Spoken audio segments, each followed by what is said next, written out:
والسلام على أشرف الأنبياء والمرسلين وعلى آله وصحبه أجمعين أما بعد أيها الإخوة أحييكم بتحية الإسلام السلام عليكم ورحمة الله.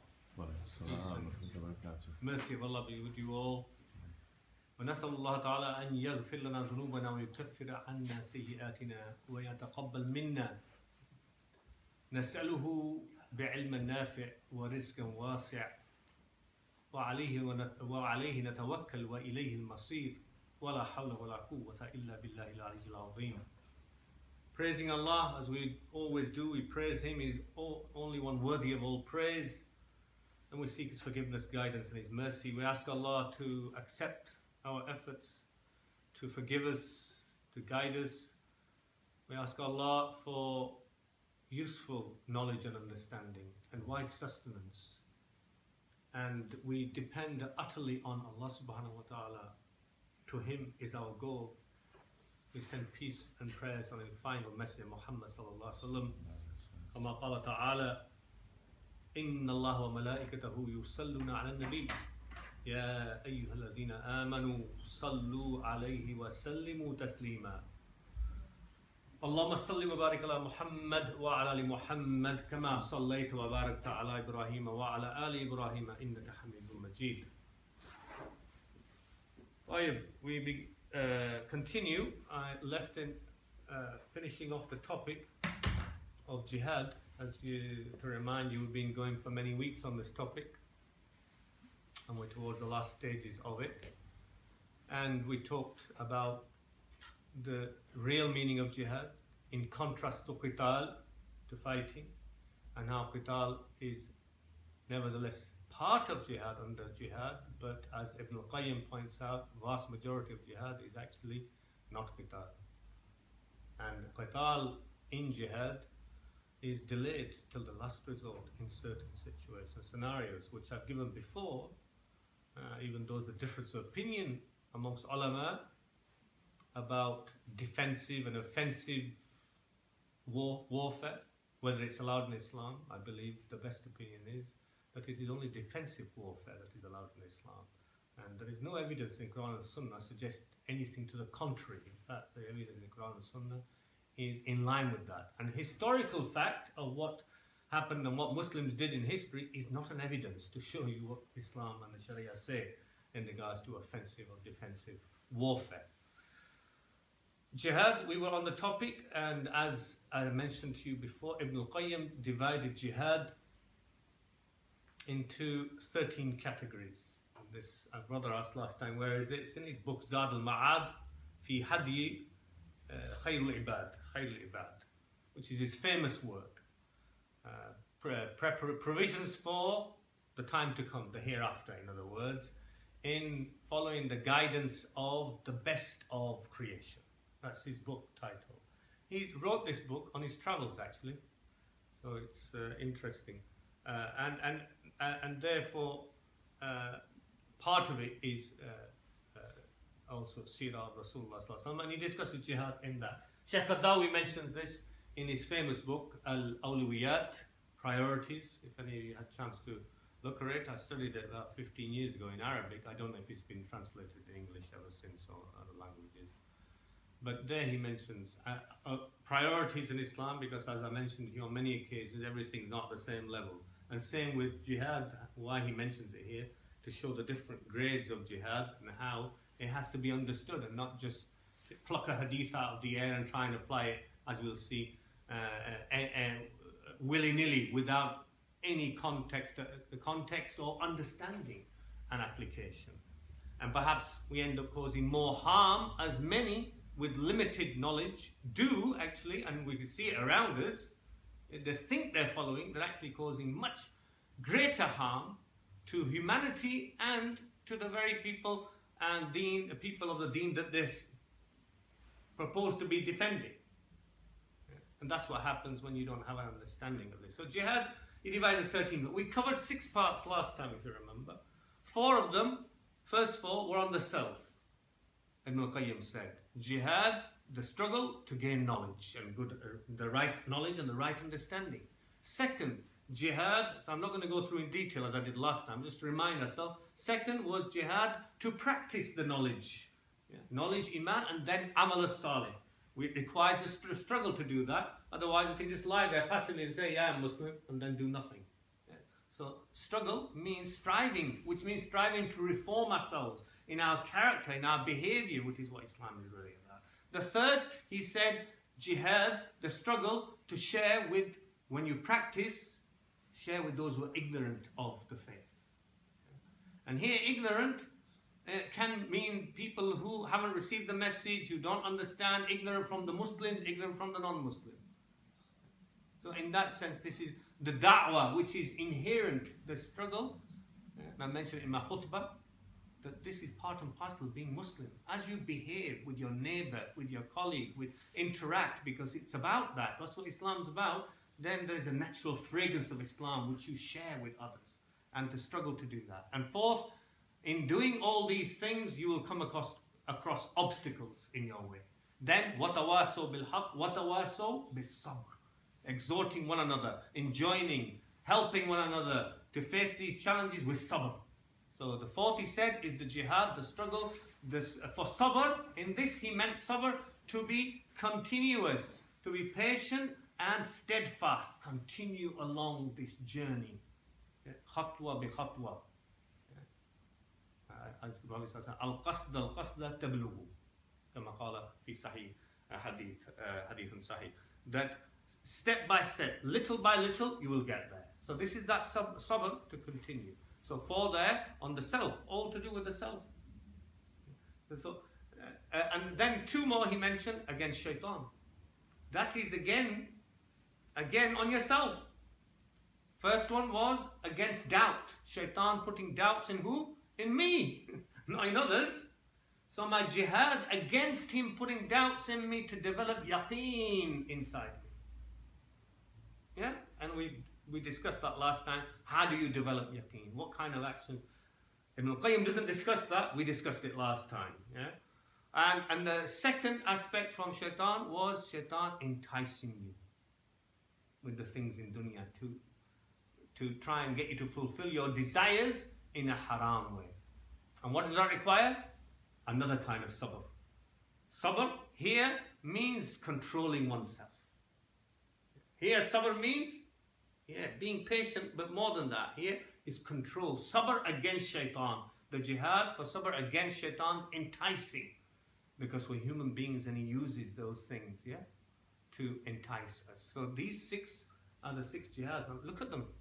Sabr is twice mentioned in it already as jihad. And if you look at it, all of it is on me. Before we get anywhere else. How far the understanding of jihad in the common public, even in Muslims, and hence as a consequence in non-Muslims, of holy war. How far from it? And therefore, they made it into an ugly word, and it's not. It's a beautiful word and terminology which needs reviving and keeping. It's in the Quran and Sunnah. We don't just throw that aside because people have a misunderstanding of it. Then Ibn al-Qayyim says there's 4 kinds of jihad. So he's done 4 kinds of jihad. Jihad against kuffar and munafiqeen. Now when he says against kuffar and munafiqeen, here under this grouping is a whole kind of kuffar and munafiqeen. Whole kind covering various situations. It may be kuffar whose society you live in. It may be kuffar who, they're in your society. None of those situations means they're actually at war with you. But it also includes kuffar who've declared war on you. So therefore there'll be different kinds of jihad under this title of munafiqeen. Munafiqeen, again, are those who are the most dangerous people. We said that. The worst of kuffar are munafiqeen. How to deal with them? What kind of jihad? Again, in both these cases, as Ibn al-Qayyim said, qital, fighting, or jihad by the hand, is delayed as a last resort. What's the 4 kinds? First, with the qalb, with the heart. Jihad with the heart. What do we mean by that? Because you're not in a position, in a situation of, you're in a kufr society. Perhaps on this particular evil and wrong, you're not able to speak.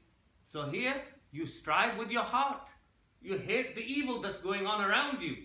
And how much we face that in different scenarios and situations. Whether at university, whether on Friday nights, whether at school, whether conversation with non-Muslims. If we're interacting in society, we come across those kind of situations. Yeah? And in those situations, you don't take the hand and punch somebody because you see them behaving in a particular way, and because they're kuffar and we have to, with the hand. No, it's inappropriate. And in fact, in this regard, when you're talking about the hand, as many ulama have said, and in the last category which I'm going to cover, most often it means people of authority. Bil-yad doesn't literally mean with the hand slapping somebody.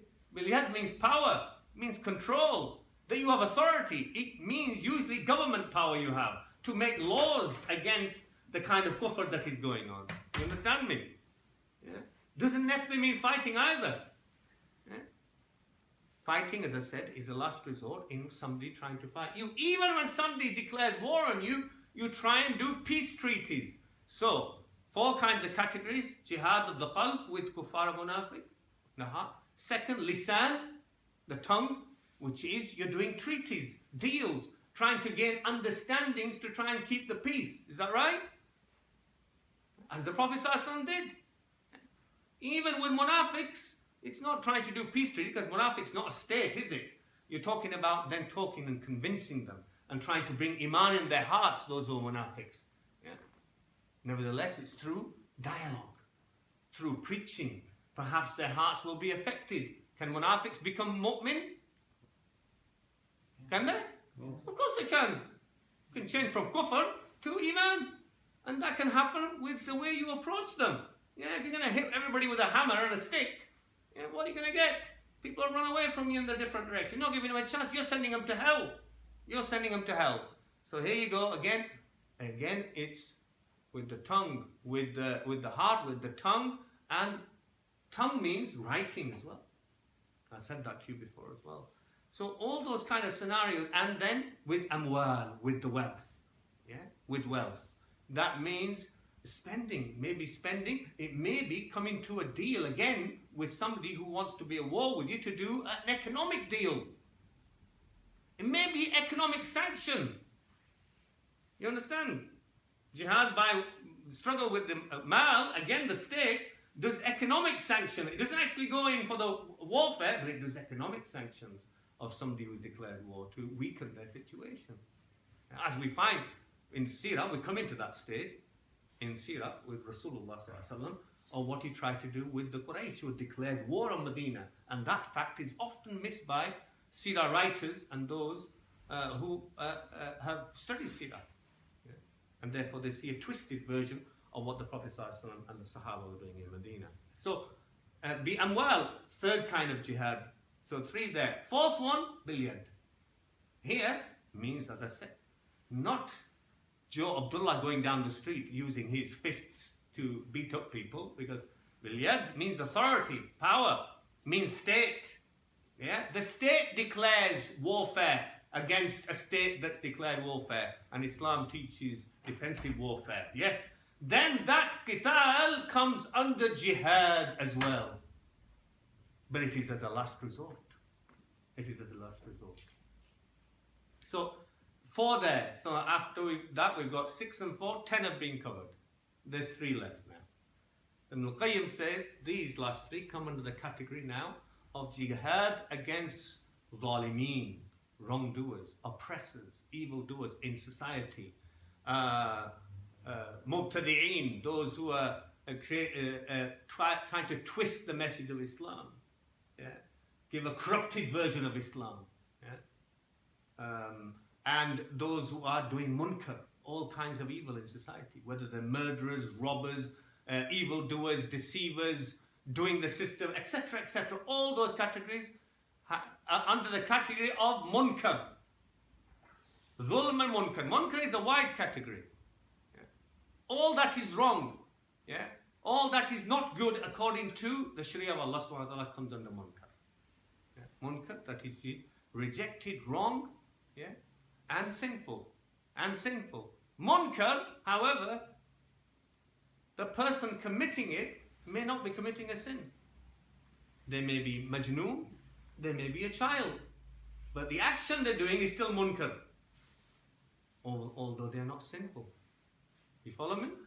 You follow that. So munkar, the action still remains munkar. We don't say the action's good. The deed is still munkar. It's against that which is good, or ma'roof as it's known as in the Quran. Amr bil ma'roof wa nahy anil munkar. As a commandment, as a strong responsibility for believers to stand for that which is ma'roof and strive, jihad. Yeah? That's what nahy anil munkar means. Jihad against munkar. So Ibn al-Qayyim rightly says, because remember he's drawing all these categories from Quran and Sunnah, bringing all the understanding together. So he says under these, there are three kinds of jihad under munkar. And they come from the famous hadith of Abi Sa'id al-Khudri, radiyallahu an, قال رسول الله صلى الله عليه وسلم من رأى منكم منكرا فليغيره بيده فإن لم يستطع فبلسانه فإن لم يستطع فبقلبه وذلك أضعف الإيمان. رواه Muslim. Who knows this hadith? Most of you know this hadith. It's a very famous hadith. Yeah, very famous hadith. Very famous. It is authentic. Sahih Muslim in this case. Remember, even though I say Sahih Muslim, you know what I've said before about some ahadith, but this one clearly authentic, but much misunderstood and misapplied. Abi Sa'id al-Khudri radiallahu an was one of the great companions of Rasulullah sallallahu alaihi wasallam. He was a young man from Khazraj. Who's Khazraj? Tribe? Which tribe? In Medina? Good. The two Arab tribes in Medina, Aus and Khazraj. He was from the tribe of Khazraj, so he's from Medina. And he was a young man, Abu Sa'id al-Khudri. He's one of the really learned companions of the Prophet sallallahu alaihi wasallam. Learned because he transmitted so many ahadith, and Bukhari and Muslim took so many from Abu Sa'id al-Khudri, meaning authentic through him to Rasulullah sallallahu alaihi wasallam. He transmitted more than 1,000 hadith of Rasulullah sallallahu alaihi wasallam, Abu Sa'id al-Khudri. Abu Sa'id al-Khudri, as we'll see in the Battle of Uhud, he tried to get permission to take part in the battle. And the Prophet ﷺ prevented him from joining the battle. Why?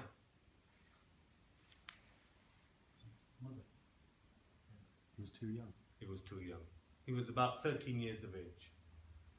So it is mentioned in authentic hadith, around 15 years of age, the Prophet ﷺ decided, as the leader and general of that time, that was the age. That's not the age for all time to come. Yeah, that was the age also for battle. People try to use it for other things, but really it was for battle. So, however, after Ghazwat al-Uhud, when he became older, he joined in all the battles with Rasulullah sallallahu alaihi wasallam. He died, radiallahu an, about 60 odd years after Hijrah. So about 50 plus years after passing away of Rasulullah sallallahu alaihi wasallam. So therefore, look at the opportunity he's got, how many teaching of tabi'een from what he, so he's very learned, Abi Sa'id al-Khudri radiallahu anhu. So he,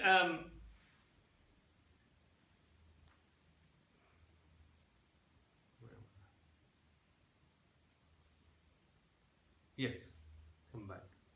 My mind went somewhere about the ayah I was thinking about. And he says, and in one riwayah, in Muslim, Abu Sa'id reports this hadith, and it says that Marwan ibn al-Hakam, this is after the Khulafa Rashideen, some years after that, Hajjaj ibn Yusuf, the killer, the governor of Hijaz, has been killing and butchering. So Marwan is the Amir al-Mu'mineen. It is the day of Eid. Marwan comes to the Musalla, because they used to do it in the open. And Marwan stands, what did he do? For for this hadith to be relevant here? Anybody know the story?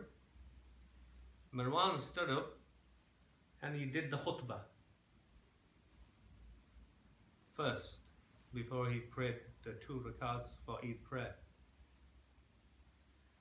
What do you think? Is that right? Is that a sunnah? No. What do we do now, even till this day? Khutbah for Jum'ah is first, and Salah after. Eid, the Prophet ﷺ always did it the other way. Yeah. So, Abu Sa'id report, he says, a man stood up, and in one report it mentioned a man held him and said, Amir al-Mu'mineen, we always, from the time of Rasulullah ﷺ till this day, nobody ever did the khutbah first. It is the sunnah to do the khutbah after the salah. Marwan didn't listen. Actually, in one report he said, those days have gone. He didn't like, but he's been criticized. So Abu Sa'id spoke up and he said, that man, he's fulfilled his obligation, for I heard the Messenger of Allah say, Man ra'a minkum munkaran falyughayyirhu biyadihi. The Messenger of Allah heard him say, whoever sees a munkar. So he's now using this hadith and he's reporting it. This is when it's reported. Abu Sa'id is saying, whoever sees a munkar wrong, let them change it with their hand. And if he's unable to do so, let him change it with his tongue. And if he or she is unable to do so, let him change it with his heart or her heart. And that is the weakest of faith. How is he changing it? Not by hand. By hand would mean he'd have to attack Marwan. What are you talking about? He's doing it by his word. Be cold. Because he didn't have the power. This is Marwan. Marwan's Amir al-Mu'mineen. You're not going to... The Prophet with this hadith hasn't given you authority to take your sword out on Amir al-Mu'mineen and knock him out and say, you're not... Do you understand? Even seeing that context, you understand that he's following that which is appropriate. People misunderstood. Many young zealots I came across in Dawah from the 80s to this day. I see less of them nowadays. Perhaps it's the company I mix in. But young zealots I saw misapplying this hadith. And they kept on concentrating on the last part. Because it says, after they change it with their heart, and that is the weakest of faith. So it's like, oh, I don't want to have weakest of faith. I'm going to go and change it with my hand. In other words, I'm going to go and bash them. That's what they understood from it. You know, I was in Huddersfield for some years. This was in the early 90s. And we had a zealot group of brothers involved in da'wah, inverted commas da'wah. Very quick to give takfir. Anybody who didn't agree with them became kafir. Those who didn't have the same kind of opinions they'd been taught again. They even called the young people they were calling them to tell them your parents are mushrik. Oh, this kind, it was ugly, it really was. And their ugliness created real havoc. One of the things they decided, applying this hadith, interesting the choice they made, is that they're going to go on Friday nights and Saturday nights outside clubs. And they're going to stand outside the clubs because they're going to change it with their hand, munkar. But they decided for themselves, self-interpretation again, that they're only going to do it for Muslims. They're only going to prevent Muslims from going into the club, not non-Muslims. Where did you get that interpretation from? You know, if you can interpret it and make choice, then there's a whole load of other things you have to consider as well. Have you understood the thing in the first place where you're applying it? So they actually did that. How they could tell whether a Muslim was coming into the club or not is that I leave it to your imagination. If they're brown-faced and coloured, obviously they decided whether it was Sikh or Hindu, we don't really know. Certainly wasn't because the sister had hijab on and she was going into the club. They were deciding, and he's got a beard, Muslim. No, it's just willy-nilly. And it created great problems for them, actually, this kind of behaviour. They end up in a brawl, of course, fighting, breaking out, police coming and arresting them, bloodshed. And did they stop the munkar? So this is what I'm talking about getting a hadith, somebody from them, plucked hadith from Muslim, no context, no scholarship, no understanding, and then say, oh, we're going to apply this, let's go out and do it. And some of those leaders of that youth group, one or two of them were actually one or two of my older students, but they thought they became more radical and independent. They didn't want to listen to any of this general niceties and nice dawah. I was too soft, you know. They needed a bit of, you know, kicking a few heads in. That's the kind of thing they wanted. And actually, one or two ended up in prison for years. And when they came out, and I mentioned no names to you, if I know them, they came out, praise be to Allah, they apologized, two of them, to me, because of the stuff they said in regards to me as well, in my face. So, unfortunately, they learned the hard way. So, when we look at this hadith, again, as I talked many years ago with this hadith as well,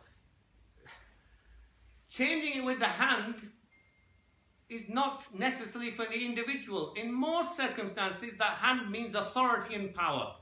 You have ability. So, zulm and munkar is going on in society. You are the government. What do you do with the hand means you make laws, don't you? That we're going to try you or imprison you if you do this kind of burglary, murder, etc. Yeah? That's changing it with the hand. Where does it apply as an individual? It may do. For example, if you have authority under the government and you've been given authority in a school or an organization, or you're a director of a company, you don't want any deception, wrong, or deceit, or lying going on in your company, you'll make rules in your company. So that is biyadi, because you've got authority. You've got authority.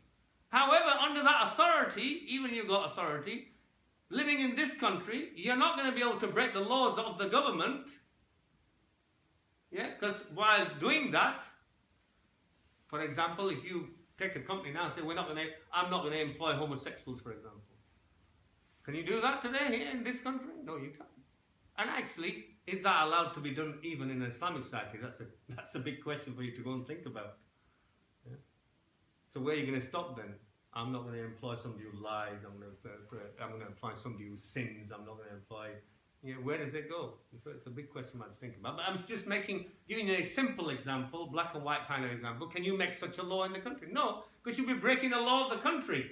Yeah? And the fitna that caused by that for you, instead of actually bringing benefit to your family and to yourself, it may destroy your company. You end up penniless, or worse still, in prison.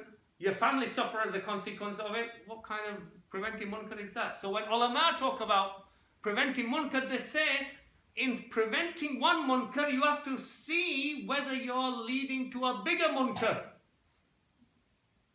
So important. This is called understanding and wisdom. It is not black and white, just get up and do anything. Yeah? What you're going to do, what's the chances of success or what you're trying to achieve, and what are consequences? Are the consequences going to be bigger in fitna and munkar being done by your actions? Therefore you don't do it. The lesser of the two evils, as many ulama of great wisdom studied, discussed, like Ibn Taymiyyah and others, before and after him. So it's better putting up with the lesser of the two evils than creating a bigger evil, isn't it? When you have, those are the choices you have in front of you. So, in applying that, even as an individual, perhaps as a parent, you can apply that authority. Yeah, for children. Children of a certain age, you say, I'm not going to allow you to go out. That is changing the munkar with your hand. Yeah? And perhaps you can apply that living in today's kind of society, especially in the West, up until 14, 15, 16. After that, you try and do that to a 16, 17-year-old and see where you get. It's not that easy, is it? Yeah? As people used to say, even in this country used to say, gone are those days from the 30s, 40s and the 50s, where the copper used to give a clip around the ear hole to the guy and bring him home and say, this guy's been messing about in the street, yeah? And the parents said, well done, PC, get him in here, and the father would give him another clip around the ear hole, yeah? So the society, but now you can't do that, you can't even hold him. Say, what, you holding me? They say to the teacher, huh, you holding me? You're touching me? That's it, I'm reporting you. I mean, okay. So it's a context and situation where you're able, Yeah? So I'm giving you an example of individuals are preventing munkar where you have authority, and even that authority depends on customs, on laws, on the country and place and time where you're at. Yeah? So, Ad'aful Iman, why the bit where it says that is the weakest of faith? It means if you have ability to change, and the best way to change, to stop the munkar or evil, is by law, by the hand, by force, and you don't bother with it, you just say, it's all right. That is the weakest of faith. When you have ability. Yeah? When you have ability, and you doing it will not lead to a bigger munkar and bigger calamity. That's when you are the weakest of faith, in a weakest of faith situation. And weakest of faith is actually feeling it in the heart. You still got some faith. As the Prophet ﷺ said in authentic Muslim, it's a long hadith, and I'll take the last part of it. The Prophet ﷺ said, after me will come, and this is after good times, after Khulafa Rashid, those who followed my guidance and followed my way, will come generations who will say that which they will not do. يَقُولُونَ مَا لَا يَفْعَلُونَ وَيَفْعَلُونَ مَا يُؤْمَرُونَ. They will say that which they will not do. In other words, they're like hypocrites in character. Right? Hypocrites, munafiq of character. Yeah? And they will do that which they were not commanded to do. They're claiming to be Muslim, but they're following, not the deen. Yeah? And then the Prophet says, وَمَنْ جَاهِدْهُمْ بِيَدِي فَهُوَ مُؤْمِنٌ وَمَنْ جَاهِدْهُمْ بِلِسَانِهِ فَهُوَ مُؤْمِنٌ وَمَنْ جَاهِدْهُمْ بِقَلْبِهِ فَهُوَ مُؤْمِنٌ وَلَيْسَ وَرَاءَ ذَلِكَ بعد ذلك حبة من الإيمان.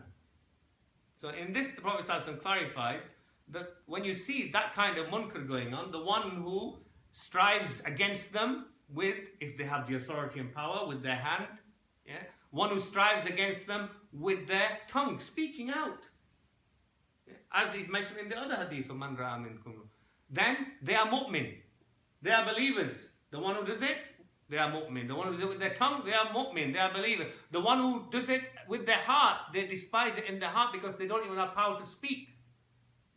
Yeah?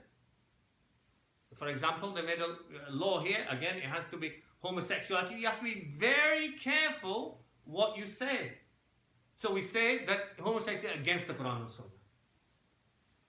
We don't be careful anything beyond that, because we're not allowed to speak. What we're allowed to say beyond that is also, in inverted commas, a question mark in Islam, which we have to realize ourselves with more thorough, but this is not a subject for today. What I'm trying to say is, if you then just blabber out anything, you'll be breaking the law. So don't think that I'm doing stopping munkar with my tongue, because the fitna you're going to cause on yourself, on your family, can be bigger. Can be bigger. So you're not asked to do that kind of preventing munkar. But the one who strives against it with their hearts, that's still there. فَهُوَ مُؤْمِنٌ. Then that person is also full of iman, because he can't do anything beyond that. Yeah. And after that, meaning if you don't even feel it in your hearts, that you accept it, as we do many things. Majority of Muslims do, don't they, brothers and sisters? We talk in a mosque, we're living in a little cocoon. I know. Even with those who come to Jummah majority, I have to say, the kind of lives that most Muslims lead, not just in this country, brothers and sisters, and I'm talking about Asians and Arabs and everybody, in Muslim countries, they don't live a religion. Religion it's not relevant to them. In fact, they're critical of religion. Religion. Oh, hell with religion. That's how many speak. They're Muslim. Yeah. They live a secular life. They barely come for Eid prayer. Yeah? Or the odd Jummah. And many don't come for that either. Yeah? That's the reality of our Muslims. So, coming back to not even feeling the wrong that's going on in the heart, leaves us in that dangerous and precarious position where the Prophet ﷺ said, after that, if you're not even feeling that, there's not even a mustard seed's degree of iman left in you. Oh. It's a big warning, isn't it? And that is the understanding of the weakest of faith. But even though the weakest of faith in the heart, at least there's iman there, brothers and sisters. And again, when we analyze that statement, it is not for you and me to go and point to other people that hadith came to say you've got no mustard degree of iman left, you're kafir now. It's warning for you and me to consider myself, isn't it? It's not a judgmental thing, giving others, the power to go around now using this hadith. Yes, kafir. Yes, kafir. Yes, oh, he's feeling it in his heart. Yeah, mu'min just about. Yeah, okay, you're that. It's not for us. We're not here judge. It is for you and me to look at ourselves. Look at ourselves about where we are in this regard and not fall into a dangerous territory of accepting munkar and not even feeling it in the heart, or if we have ability, not even discussing and speaking against it, because it will destroy us in the end. Why? Because Allah subhanahu wa ta'ala says, لُعِنَ لِلَّذِينَ كَفَرُوا مِن بَنِي إِسْرَائِيلَ عَلَى لِسَانِ دَاوُودَ وَعِيسَى ibn Maryam. ذَلِكَ بِمَا أَصَوْا وَكَانُوا يَعْتَدُونَ كَانُوا لَا يَتَنَاهَوْنَ عَنْ مُنْكَرٍ فَعَلُوهُ لَبِئْسَ مَا كَانُوا يَفْعَلُونَ. It's such a powerful and strong verse. Allah subhanahu wa ta'ala is saying, لُعِنَ لِلَّذِينَ كَفَرُوا مِن بَنِي إِسْرَائِيلَ. From the disbelievers of Bani Israel. Were Bani Israel believers or disbelievers? Believers. That's why he says from the disbelievers of Bani Israel. That's telling you the Bani Israel are counted as the followers of Musa, Isa, Dawood, as it's saying in the verse. But curse upon the disbelievers from the believers of Bani Israel. From who? From the tongue of Dawood alayhi salam and Jesus, son of Mary. Why? Why did Dawood and Isa ibn Maryam curse them? Quran saying, the verse carries on. ذَلِكَ بِمَا أَصَوْا وَكَانُوا يَعْتَدُونَ. This is because they disobeyed Allah. They disobeyed Allah and they transgressed. They transgressed. What was part of their disobedience and transgression? كَانُوا لَا يَتَنَاهَوْنَ عَنْ مُنْكَرٍ فَعَلُوهُ. They did not do what this hadith mentions. Whoever sees munkar. Right? They didn't do anything about munkar. La yatanahawn. They didn't prevent it with their hand, with their tongue, or in their hearts. It's alright, just let it happen. Not even speak against it, not feel it. كانوا لا يتناهون عن منكر فعلوه. You know what happens then? They did it, started doing it themselves. What do you think happens when you don't? What do you think happens when you see on the TV adultery going on and all sorts, and the young child is watching and thinking, and the parent is, it's all right, and they're sitting and just watching with it. That's acceptance, isn't it? As is happening even in this society now, which has been a great, obviously, surge from the last 20, 30 years of in the soaps, dramas and entertainment program, make sure homosexuality is being pushed as much as possible right in the face into the sitting room, right? So that even a non-Muslim child looks at the parents, and when they see two guys kissing, they're wondering, and the parents now will say, oh, it's all right. 30 years ago they wouldn't have said that. Just 30 years ago they wouldn't have said that. Or even 20 years now. So what's that going to teach them? That will they end up being inclined towards that and that coming in their home? Yes, and so it will happen with Muslims. You don't see evil as evil. You show that you accept it, you end up doing it. No doubt about it. It happened to nations before, it will happen to others that come. That's why Allah subhanahu wa ta'ala says in the Quran, لا يتناهون عن منكر فعلوه. And so they did it. Part of their transgressing and meaning of transgression and disobeying Allah is not speaking, not feeling against evil and munkar. Once you lose that, you lose iman. What did the other hadith say? Whoever strives with their hearts, فَهُوَ mu'min. And after that, there is not even a mustard degree of iman left in them. Yes? That's what the Quran is saying. That's why Allah said, the disbelievers from the Bani Israel, isn't that right? Allah's judging them as disbelief. Because there's no iman left. Munkar is fine, you know, accepted and going on, and they're doing it. لَبِئْسَ مَا كَانُوا يَفْعَلُونَ. That's how the ayah ends. So evil and bad is what they used to do. That's how it's described. That's how it's described. Why? Also, this is a hadith mentioned by Tirmidhi, and Shaykh Albani said it is Hasan. If not authentic, it is Hasan. It's good meaning, fits with the other. Saying that the Prophet ﷺ said, لَتَأْمُرُونَ بِالْمَعْرُوفِ وَلَتَنْهَوْنَ عَنِ الْمُنْكَرِ أَوْ لَيُوشَكَنَّ اللَّهُ عِقَابًا مِّنْ عِنْدِهِ فَلَا تَدْعُونَهُ وَلَا يَسْتَجِيبُ لَكُمْ. The Prophet is reported to have said, as Tirmidhi and Ahmed mentioned in their compilations, Musnad of Ahmed and Al-Jami' al-Tirmidhi, that the Messenger of Allah says that you must continue to stand for that which is right and just and good. Ma'ruf. This is living a Muslim's life. This is living a believer's life. This is da'wah actually as well. Yeah? And you must continue to stand against that which is munkar. And standing against that which is munkar comes under those three categories I've said. Yeah? Where you have power and ability to change, or by speaking, or at least in the heart, where you don't have that, depending on your society that you live in. Yeah?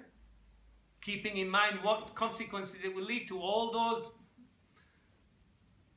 those scenarios and all those consequences must be understood before you get up and just apply. Yeah? But the least of it must always be there, which is in the heart.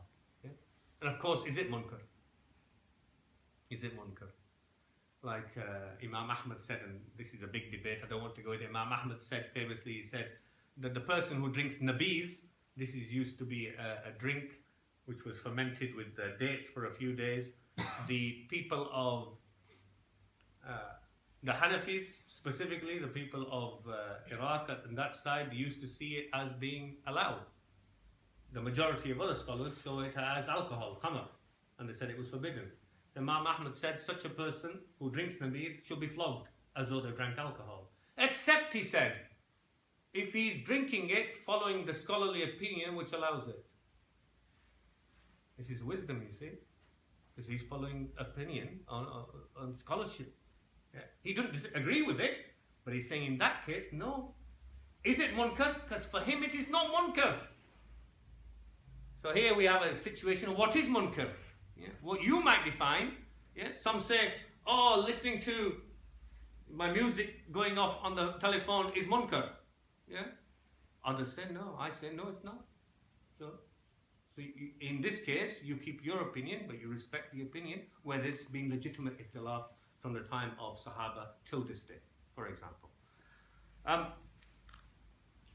usually, when I make the example of music, people think wrongly whenever I've spoken about it. I try and clarify it, but perhaps it needs more longer attendance and debate to clarify it. That when I say that music per se is allowed, they think that every pop music and song and dancing that's going on, that I'm saying it's okay, full of nakedness and fahisha words and evil. Majority of the music that we're surrounded with, I don't mean the music that comes in the documentary or the beginning of News at 10. If you think I think that's haram, no, I don't. And I'm talking about majority of pop music and the stuff that's going on the YouTube and on the channels, or whether Bollywood, it's all haram. I have no doubt about it. Yeah?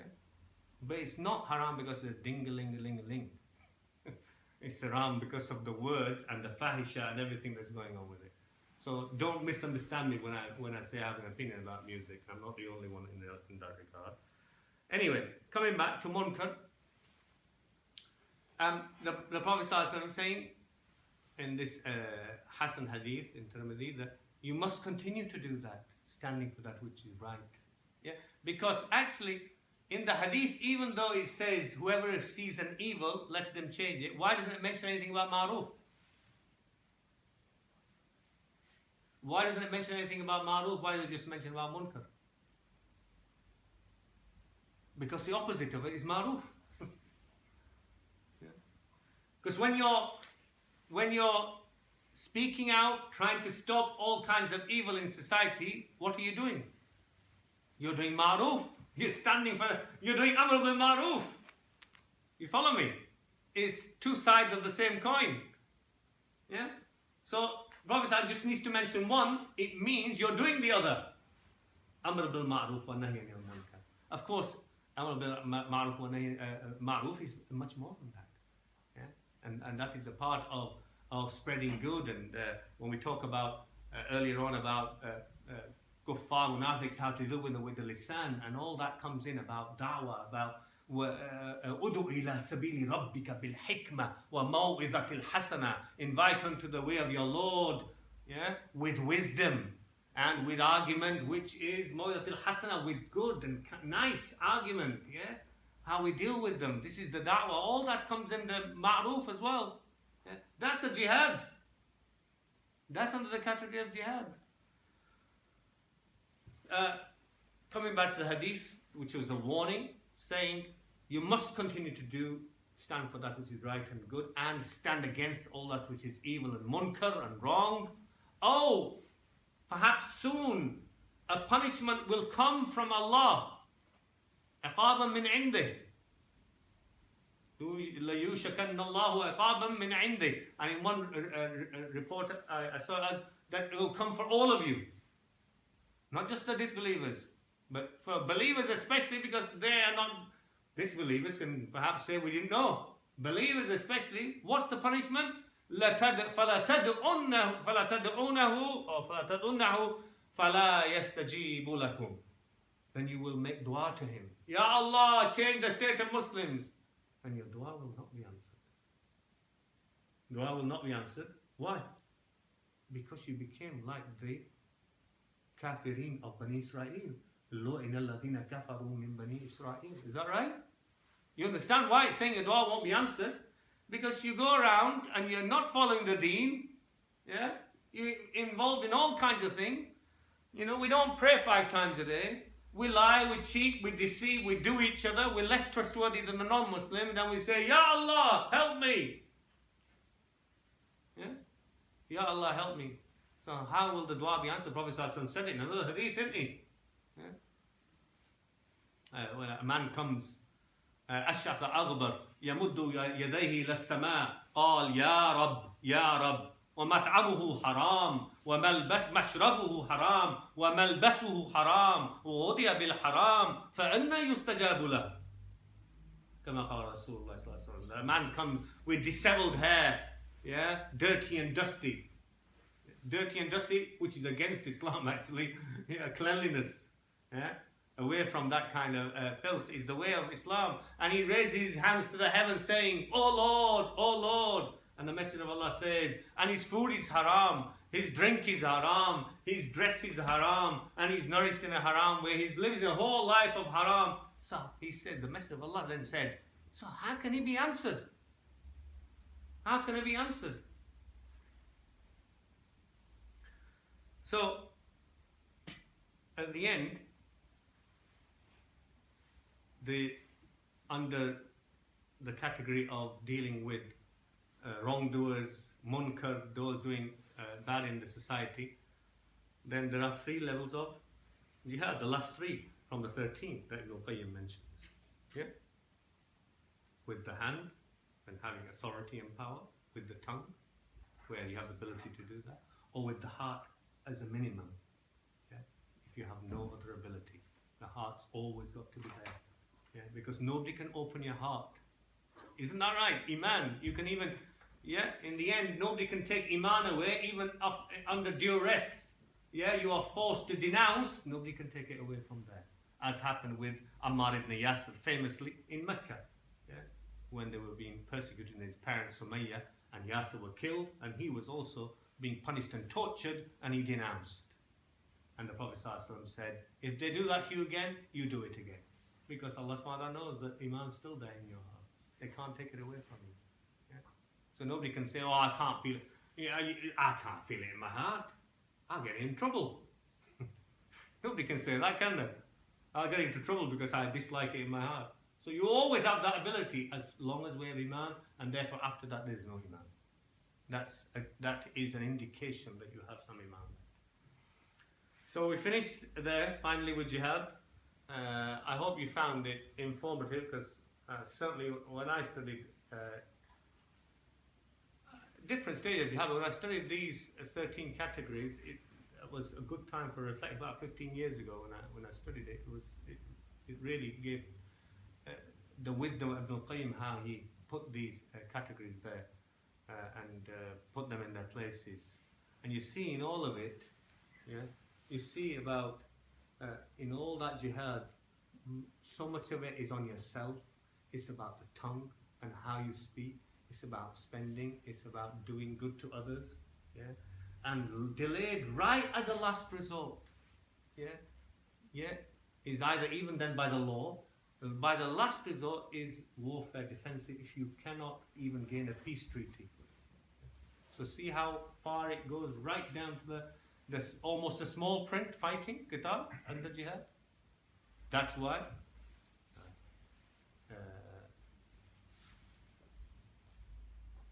the Tabi Ibrahim ibn Abi Abla, he was right when he said, didn't he, about jihad akbar, jihad al-nafs. May Allah SWT guide us, forgive us, give us deeper understanding, and help us, those who strive to not only learn but to practice that which we learn. May Allah SWT give us tawfiq to self-reform and make us those who enlighten and stay on Siratul Mustaqim with His help. May Allah SWT help us to follow the footsteps of Rasulullah Sallallahu Alaihi Wasallam and those who followed him from Sahaba and Tabi'een and others who came after them till the day of judgment. Allahumma ameen. Before we break for Adhan, any quick question on what we covered today? Next time, inshallah, we'll come back to the Seerah story, and we will be moving into the issue in the second year of change of Qibla, and also in regards to the preparations towards what happened for Badr, why, the background. وآخر دعوانا الحمد لله رب العالمين.